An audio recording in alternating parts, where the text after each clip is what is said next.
is a true lack of boundaries.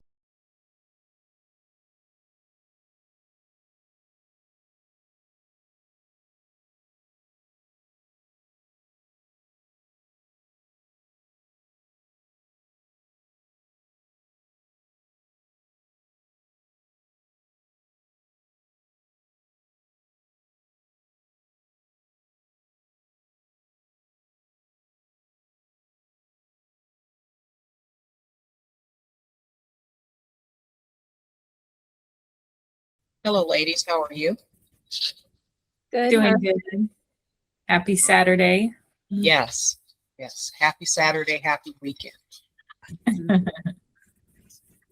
Okay. So today, as everyone can see, Chelsea is with us, and she's going to be doing more with us because her schedule's changed, and so she'll be able to do more recordings because we were planning on her being here anyway. And everybody knows Tanya already.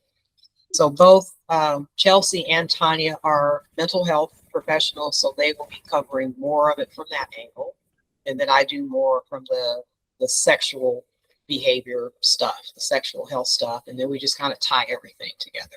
So for those who haven't heard any of the podcasts yet, this is how we do it. So today we have another 3-part cluster, and we're going to get it all in the same episode. And this one focuses on tools and mental frameworks to maintain individual identity, personal health, and all of this within a committed relationship. So another way to look at it would be being who you really are and still being in a healthy relationship, not having to compromise any of that, right? And so the 3 different clusters, the 3 parts, the first one will be on boundaries, the next one on communication, and then the other one on self-preservation. Okay, so the first one, are we ready? Ready. Ready. All right, the first one is the boundary blueprint, saying no without blowing up the relationship. So we have something that came up from a listener, and this person asked how to stop feeling immense guilt every time she says no to her partner's request.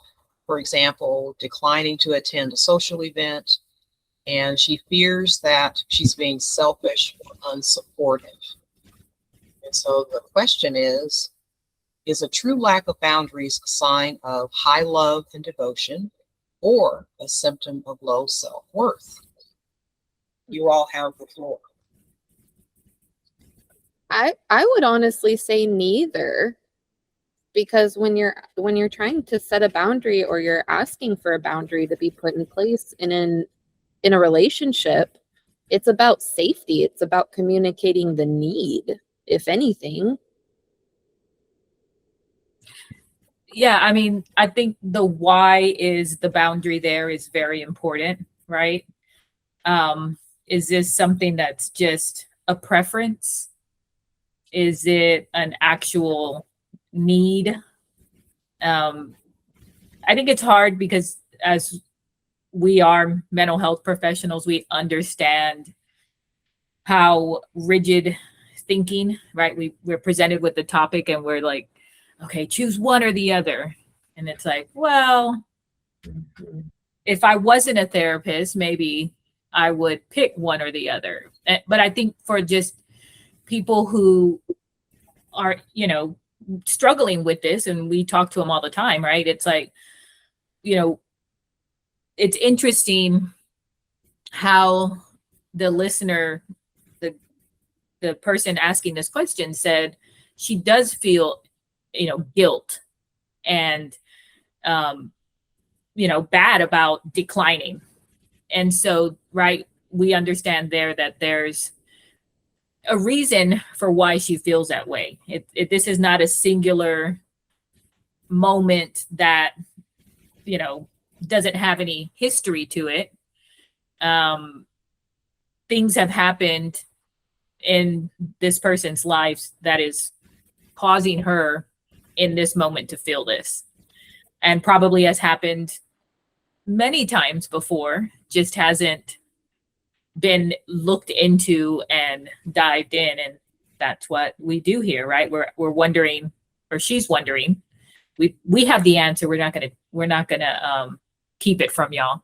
I'm just saying, there's a reason why this exists, and why you'll see many couples, and not just couples, right? This can be even in a work situation, a boss, employee. So how would you, I don't think either one of us are going to pick, whether this is true love and devotion or low self-worth. But yeah, I could see that, how it's like, oh, that's a little harsh. Like both of those are kind of, Yeah. harsh. I usually ask, like, if somebody says something about not wanting to socialize, the first thing I ask, oh, are you an introvert or an extrovert? Yeah. And a lot of times that's not even something the couple thought about together, or even the individual. They didn't even say, aha, this is why I feel like this, because I'm an introvert. Or this is, I feel like this, being social because I'm an extrovert. Yeah. So what do you all think about that? I think that's true. That's another layer that I think some couples might overlook when they're entering into a relationship, because they could have different values, different trauma responses, different attachment styles, and all of those things make up part of a relationship.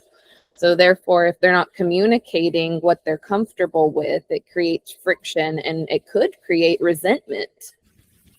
Mm-hmm. I think it's important to mention, right, that there's kind of three main types of layers that increase in significance for us, right? There's preferences, right? Those are kind of the low stakes. I have a preference for Italian food. Mm-hmm. Whatever, right? A preference, decorating style, or weekend plans. And then there's actual values, right? Somebody has a value of, honesty, responsibility. And then the most high stakes one, right, is your identity. And so somebody, depending on, and right, identity could be, right, your, as deep as, right, your cultural identity, or your religious identity, commitments. These are things that, if those you're compromising and giving up those high stakes ones, that's where you're looking at, losing deep parts of yourself. And so, that it's important to know under which, and this category, right, it was attending an event. Mm-hmm.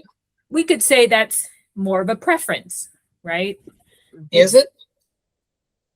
If you're an introvert, that's what I was going to ask you. If you're an introvert, are you making preferences, or is this who you are? Like at that top tier that you were talking about, your identity. I mean, in my view, I would say, if you're talking about introvert, and it's an identity for you, okay, I could maybe see that. For me, though, it would not be, this defines me as an introvert. That means I don't go out, because we go, even if you're an introvert, I feel like you still do things. Mm-hmm. And I don't know. I think that depends on how the person categorizes it. If they say, hey, I'm an introvert, and that means, I don't go out and public, and that's just how I feel. I mean, that's how they feel. But I would say that it could also be looked at in a lesser category of more of a preference to not go out. I don't know. Chelsea, help. Well, as, as an introvert myself, Yeah. Me too. I'm trying to do like with my art business. I do a lot of promoting and I do gallery events and engaging with those people, showing my artwork, trying to sell my artwork. And from a personal experience, those kinds of events are exhausting for me. It's not really a preference. I want to do that. It's a want that I have, even as being an introvert, because I do want to be seen. That's a human need, to be seen, to feel belonged. And I think that it just kind of depends on the person and their own preference, and it depends on their individuality and what they have experienced. How supportive is their partner of this? How can they communicate this to their partner? Mhm. Yeah, they like you said, you understand, cognitively, it benefits me to be out there networking, socializing. And so the question then kind of turns into, how is this mutually beneficial for the couple? Not just looking at it from, well, this is what he wants to do, and I feel like I have to, right? That putting that shame or guilt about saying no, and actually communicating more than just this broad term of, well, I'm an introvert, which makes sense, right? If we just kind of look at it surface level, but there's usually more than that, because we can understand that they would make exceptions for, maybe there's going to be somebody there that it would be better if the couple is presented together versus just, the spouse by themselves. And there would be a benefit for her and the couple as a unit versus, just taking one choice over the other. It becomes a more gray than this yes or no. It becomes, well, let's talk about it. Let's see if, there's a reason that's both can agree, like, okay, maybe it's okay to stay in, or maybe, because both have to come to an agreed understanding. Otherwise, one feels resentment, one feels, less than, and, obviously that's going to cause issues. So I feel like that whenever that's when that needs to be communicated in a relationship. So what I like to tell my couples is you need to make like a boundary script. You need to keep it very, very simple. Name the pattern, name the need, and then the follow through. Nothing super crazy, just naming, well, when we go out, I need to be connected with you in some way, or I need to know that you have my back. And then the follow through, like if you have a code word or something, if I say the code word, okay, you're going to get me out of that situation. Mhm. Therefore, it doesn't become any type of ultimatum. It doesn't become anything that somebody's blindsided in the relationship, but it's communicated effectively on both parties. Okay. Yeah. I hear both of you saying communication, which we're going to get to. That's the next one. And that is important, like to say it to the person. And I think even at the beginning of a relationship, if you are an introvert, you say that, because that in of itself is saying, well, this is who I am, and there are things within that are important to me, or things that are not as tolerable to me. Just like an extrovert, you just say that, this is who I am, and there are things about that. That's why I'm sharing it with you. And introverts do things all the time. sure, I'll go with you. And, I'm free to go, for an hour or 2 hours. Mhm. And we always put like little containers on things. We put boundaries on our agreements to do things. Okay. I'm just saying that's what I do as an introvert. And then even this work, it forces me to be extroverted and be out there and all of that. It's exhausting and it's annoying a lot of times because that is not who I am. I'm very much, I could just be home and, go to a quiet museum or a symphony or go do something like that and be by myself. But this is what my work requires. And so that's fine. Call myself a social introvert.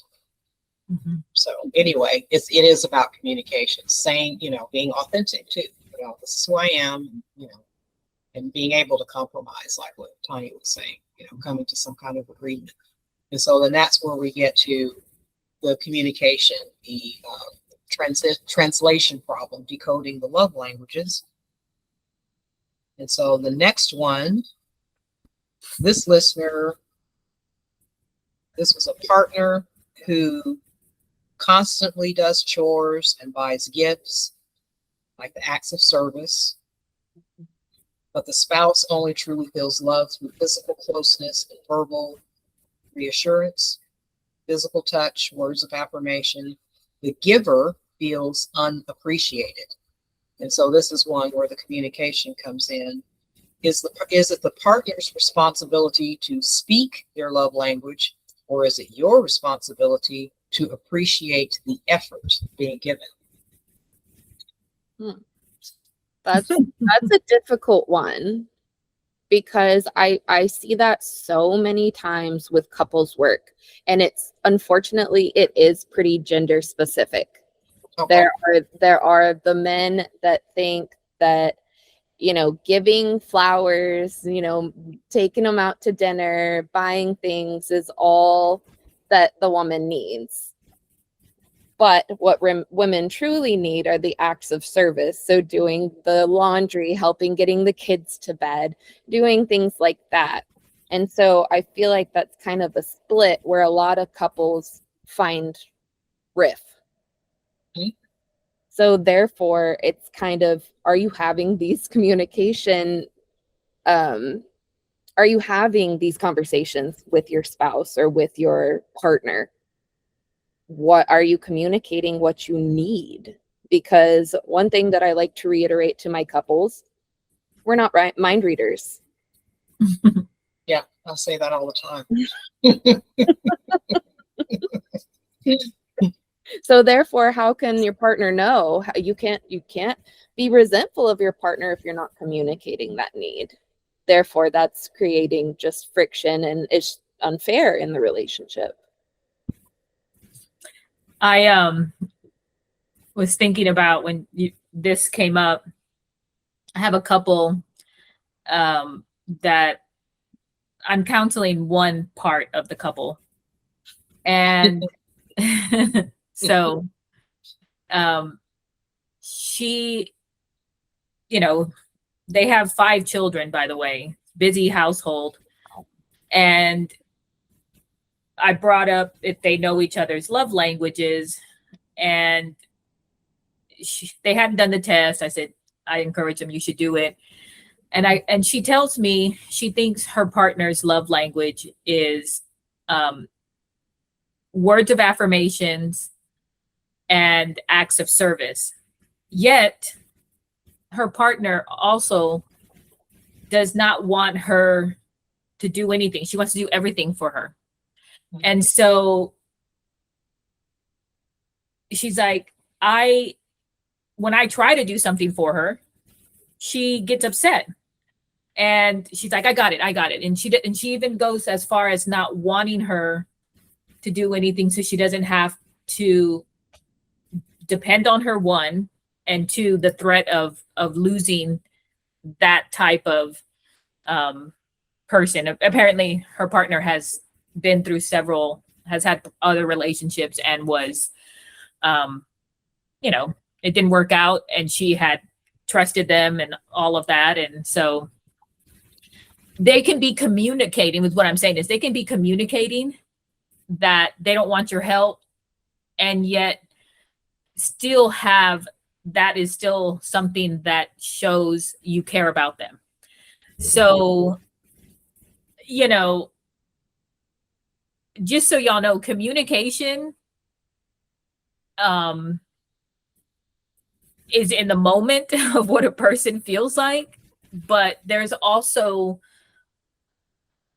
you know, these attachment styles and insecurities and fears that people have gone through, and they could have this cognitive dissonance. They could want two things in their mind are fighting each other, and you as the other partner are going to be like, what do I do? And right, obviously that's a complex yet common occurrence where people will say things but actually desire something else, and you're left as the partner feeling confused and, you know, not knowing what to do to, you know, help and love and support your partner because they're giving you mixed information.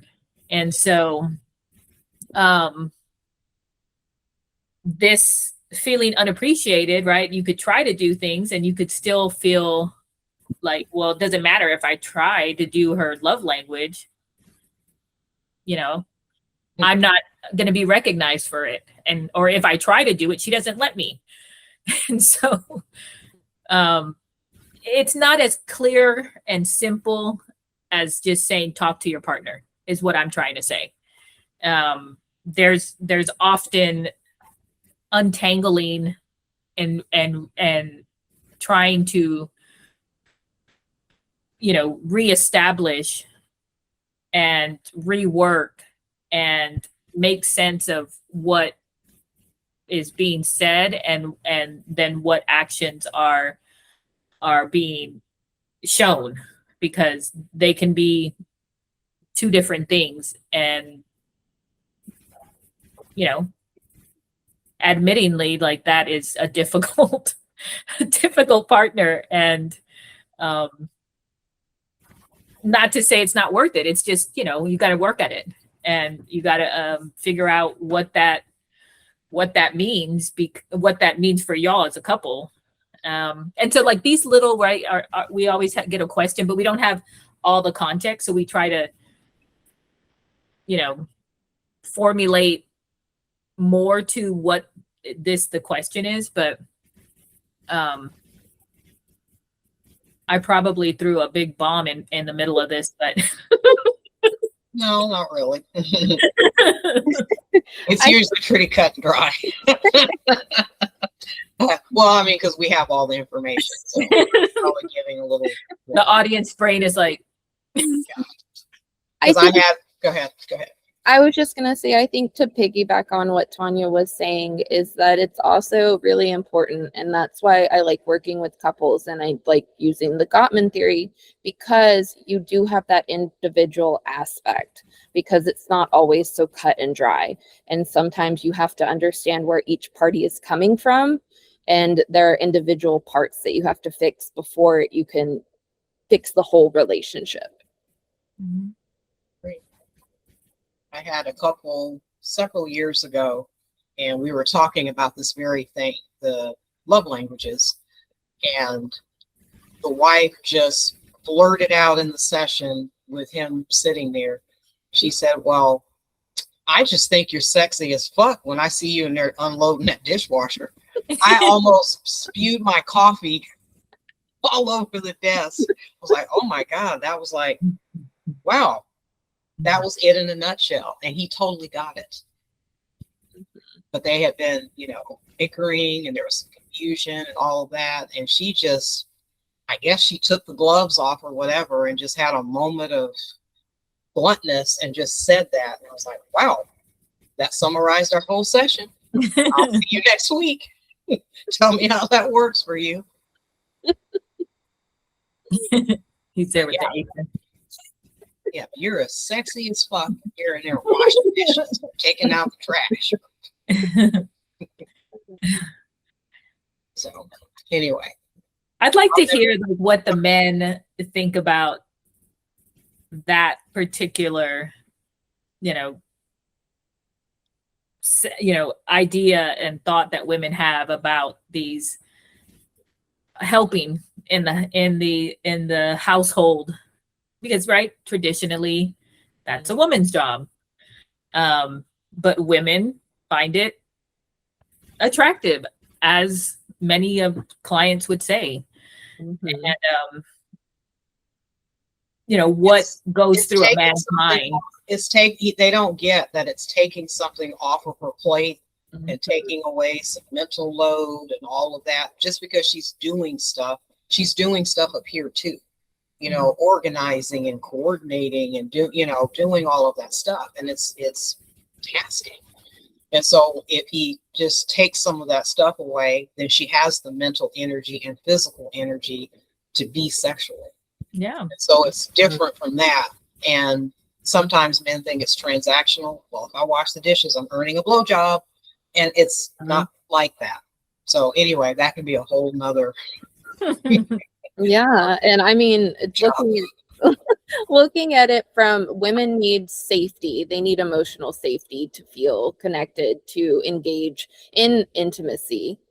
So therefore, what is the partner doing for their nervous system to calm down?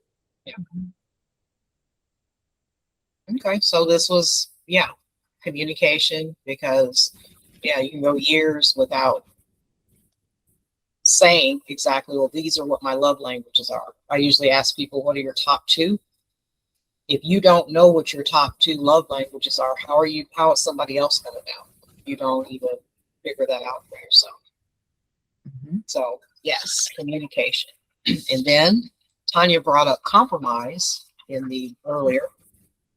And so this one is the compromise conundrum, because Tanya did mention that sometimes it can be difficult to even get to that point, because we usually think of compromise as somebody's winning and somebody's losing, versus we're mutually benefiting from whatever this is that we're trying to get to. Mhm. And so this is the question that was asked from a listener.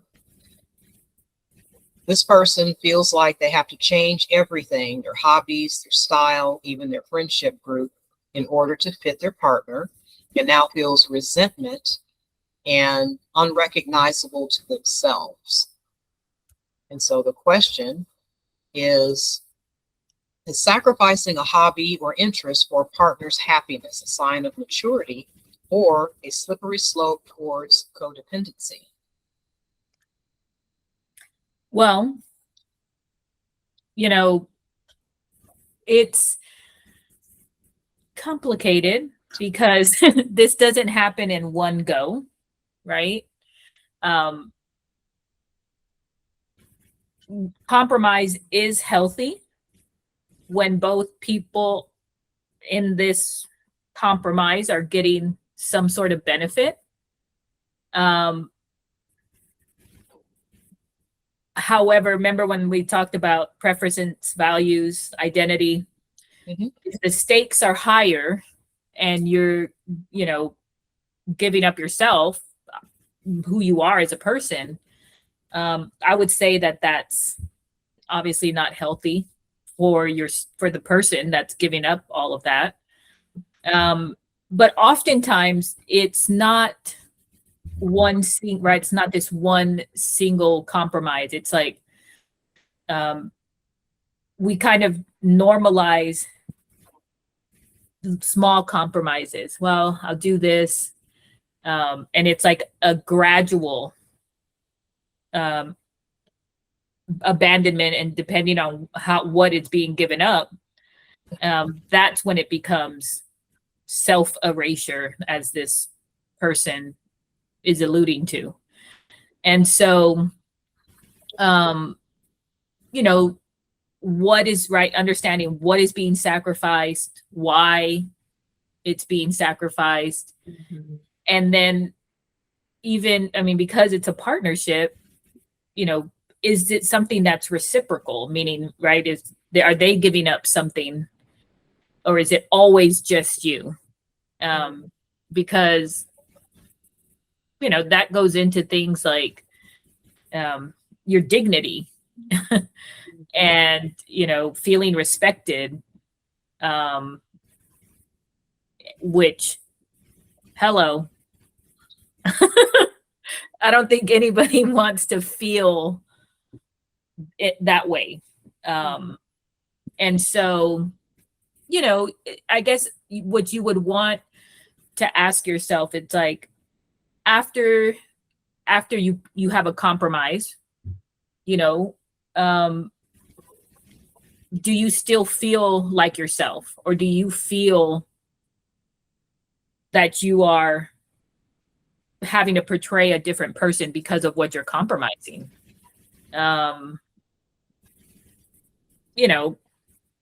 That I think is have you ever, I'm sure all of us have at some point in our life had to do something because either we've, it was drilled into us by our parents, or we knew that the person we're with romantically, it would make them really happy. So we're like, okay, I'll put the mini skirt and the high heels on and grab the whip. Like, it may not have been what you wanted to do, but you did it because you knew that it was just going to blow their socks off, right?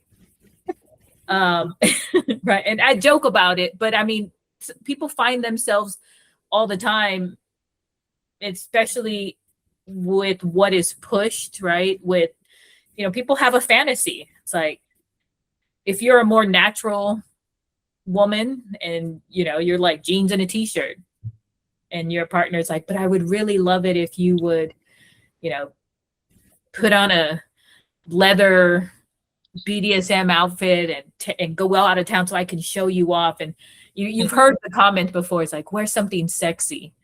Mm-hmm. You're like, okay, I'll do it for you. But then it's like, who am I in this, right? I feel like Catwoman, and you look at your partner and they're like with this big smile, like, I got this, it's like, okay. That is definitely one of those things where if you don't feel like yourself, you're going to have some sort of emotional reaction to it. And if it's, anger or withdrawal, right, of you're feeling resentful about having to do something because it's not you, those are when you like alarm bells should be going off. Yeah. What do y'all think? I think that some people, they think that they're being mature because they're constantly compromising. But when it comes to compromises that are coming from areas like guilt or fear or having to adjust a need, that might not be maturity. So what it could look like versus maturity versus codependency could be like, maybe you say yes to something before you check internally if you're okay with something, or you feel very guilty for having normal needs, normal boundaries. Or you might feel afraid if your partner pulls away when you want to have an honest conversation or you say something that is your honest truth. So therefore, I think the biggest distinction between the two is healthy compromise is a choice. Like, you are doing it, you're choosing it for your partner. But codependency comes from a fear of being abandoned in the relationship, or even ultimatums. I think that, well, this might be on the way on the other end of the spectrum, but like the way the question is posed about giving up hobbies, style, and friendship groups, I don't think any of that should ever be given up for a relationship, because you're who you are when you come into the relationship. If you have all of these hobbies, you know, skydiving or traveling or whatever, like that's what has made you the person that you are when you're attracted to this other person. Okay. So why would you give up all of the things that make you happy and make you who you are because someone else might be feeling insecure or whatever? Because I think that's a very different thing than making your partner feel special and all of that. You know, I think it's worth a conversation. Like saying all of this when you get into a relationship, and people don't do that. Like people send their representatives to relationships, and then the real person comes out later. Mhm. But if you have hobbies, because hobbies can be part of your value system too.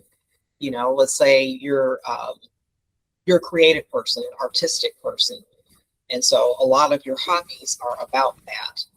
That is part of your value system, and you don't want to give up any of that, your creativity, because you're in a relationship with somebody. I don't think that's fair to because it is an erosion of self, like if you're doing things like that. Now, if you have bad habits, then I think you should give up bad habits, but not if it's something that's part of who you are, and then even your friend groups.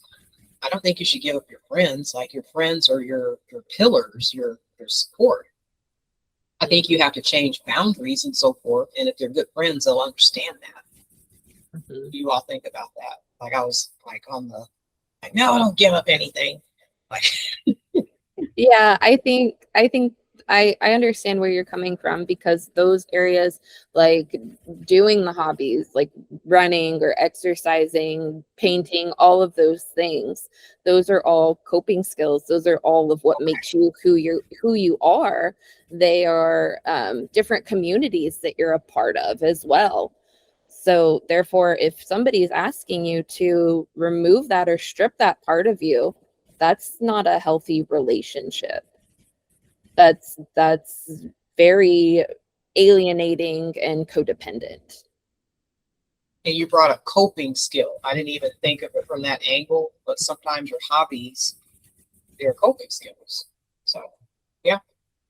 It's like death of 1,000 accommodations, you know. You're like, who am I? And right, and this speaks to the, you know, human ability to adapt to situations, and why there's things that exist like Stockholm syndrome, right? You every day, if you're giving up and doing for another versus yourself, it becomes normalized. And this speaks to, you know, which is why even though it sounds, don't give up one accommodation of your own. You know, when you understand, you know, because you're like, don't even let one creep in. It's like, well, you can understand, because it will eventually become normalized if said enough.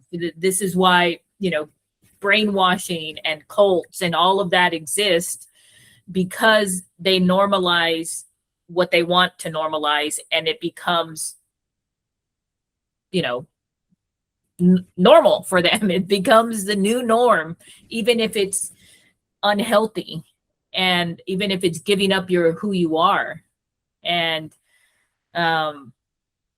you have to be careful, right? We don't want ourselves to completely disappear because we're constantly choosing another person's comfort over our own authentic self. It's not as easy as like you never let one accommodation happen, or always accommodate, right? I know we probably, if you haven't noticed, black and white thinking is bad. Mm-hmm. Extremes are bad. In case we had to say that again, you know, but you don't continue to let, you know, skip your hobby, and then, you know, suppress your preference, and then let an insensitive comment by, like it repeatedly over and over and over, you have to speak up sometime, right? Like you can't just continue to allow your own needs and who you are to be trampled on.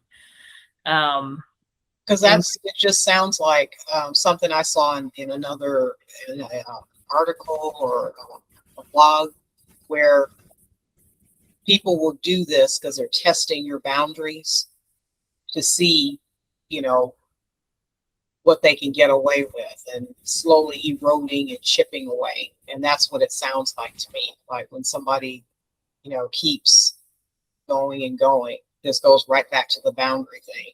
Like if you don't speak up, then the person will keep testing, you know, like in Jurassic Park, where the predators were testing the fences, okay, going to where they saw the vulnerabilities were. And I think people do that too.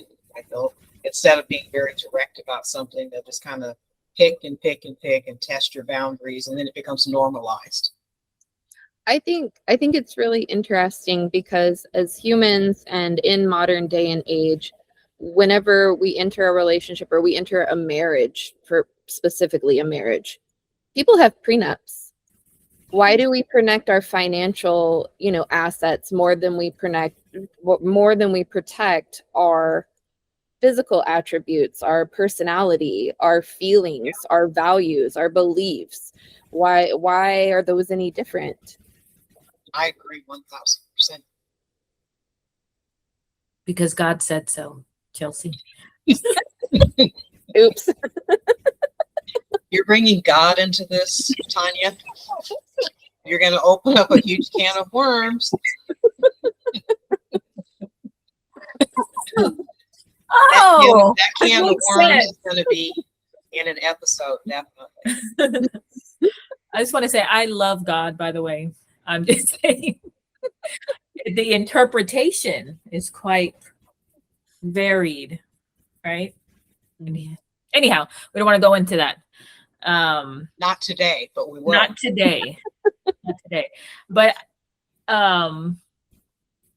you know, the manipulation, right? That you are speaking, you know, this ability for some humans to you know, actually some people actually understand what they're doing, or they have been they've honed this experience by others who have shown them how to manipulate others. Often they were manipulated themselves, and so they understand how this works. And Would you say that that's a protective factor? manipulation. Mm-hmm. Well, the person that's being manipulated. What is the protective? What are they doing that's protective? Well, if maybe they're shutting down during conversations or things like that. When they shut down, they're not communicating that they're not choosing, but they're doing that as maybe a protective factor. Absolutely. It can be that way. I mean, who wants to be manipulated to that extent and be an active participant? It's like, well, if I just stay small enough and quiet enough, maybe it'll go away. And I don't usually hear people using the word manipulate. Like they'll say something else. They'll say, "Oh, you're gaslighting me." That's a whole other word topic that we need to get into, because that word gets used a lot. But they'll say something like that. They don't usually use the word manipulate, when really that is exactly what is happening. And I wonder, do people think that's just a heavy word, or The psychology, pop psychology, people just be throwing out all kinds of psychological terms. yes. And they can probably hear our eye roll across from the screen, like when we hear all of these words being thrown around, like alcoholic and all of that. And my internal voice is, there's no such thing as alcoholic. It's either alcohol abuse or alcohol dependence. And I just have to bite my tongue. It's the world we live in now. Yes. If Mhm. you feel, yeah, if you feel confused, that was on purpose. They're meant, people are always trying to get this gotcha moment, Mhm. you know, ah, no, it's like, oh my gosh, like you're hurting my brain. And that's hard to do by trying to keep up with all the things you're saying. Like, what the heck? Well, now people know what it's like being a therapist because we do this session after session after session with people throwing all of these things, and we have to, I call it be selective and listen, don't Yeah. we? Oh yeah. Yeah. I'm like, uh-huh. And in my brain, I'm like somewhere else, but on and on about arguable facts, I'm like, wait, let's go back to what happened. Because Let's go back to what happened. you did like 35 somersaults here. And I'm like, what was it that happened? But yeah, I just have like a sieve. And so some of the stuff, it's like, well, I know this is therapeutic and cathartic for this person to say these things. They have to get it off their chest. Usually the first part of the session, getting it off your chest. Yeah. But for us, it's like a sieve. So a lot of it goes through the sieve. And there's the big pieces in there. We're like, aha, we're going to tackle this, this, and this. Yeah. Now people are going to think we don't ever listen to any of the shit that they say. Oh, we're That's listening. not true. We do. We're listening. We're filtering Yes. We're filtering out what's the fluff. Yes. Hi, Phoebe. And Phoebe's participating today. Phoebe said, I'm the fluff. This is the fluff. I'm the fluff. Okay. You made your camera appearance. Well, do you all have anything that you want to add to that? Because I think this was, I could see us doing more on this topic, more on the communication, the boundaries and compromise, and then like throwing in, whenever I'm talking about compromise with couples, I usually bring up the different types of conflict style, and compromise is one of them. And I usually encourage couples to do a combination of compromise and collaboration. So I could see us doing some more episodes on that, bringing more up with the compromise. I would say for those that are thinking about what we talked about, you should identify what your non-negotiables are if you don't know what they are. Absolutely. Because these are like the, your principles of what are necessary for your own psychological well-being. And so if you needed something to do, start there. Like, what are your non-negotiables and maybe why they are? Could you see them, at any point ever being non-negotiables? But usually non-negotiables are what they are. They're non-negotiable. These are things you don't want to happen. If you don't know what those things are, you should know them. So I agree. And then you'll know, like, if it's something, if it's a boundary that's pretty rigid, you have to ask yourself, like you said, is what is this about? Or like, if you're able to compromise, does that mean that the boundary is a little more porous? There's still some boundary there or some structure or container there, but it's a little bit more flexible, but you're still maintaining some kind of management, or not control, but managing it. Any last thoughts from you, Chelsea, Tanya gave hers. I don't think so. Like I said, I agree with having more content area on the communication style, because that's just such a foundation for relationships.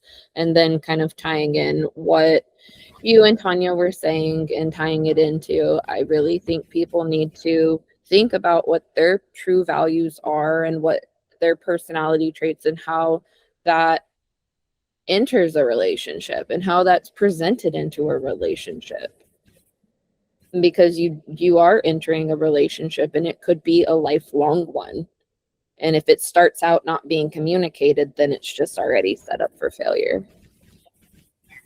1,000%. It's good. Lifelong. Lifelong. Yes, I heard that too, Tanya. And I was like, It was like echoing in my head. yes. Sometimes I like to be optimistic. Sometimes. Life long. Oh, yeah, those words put together. Jeez. Freak out. We're going to be discouraging people at the end No. of the episode. Get married. Do it. Solo. YOLO.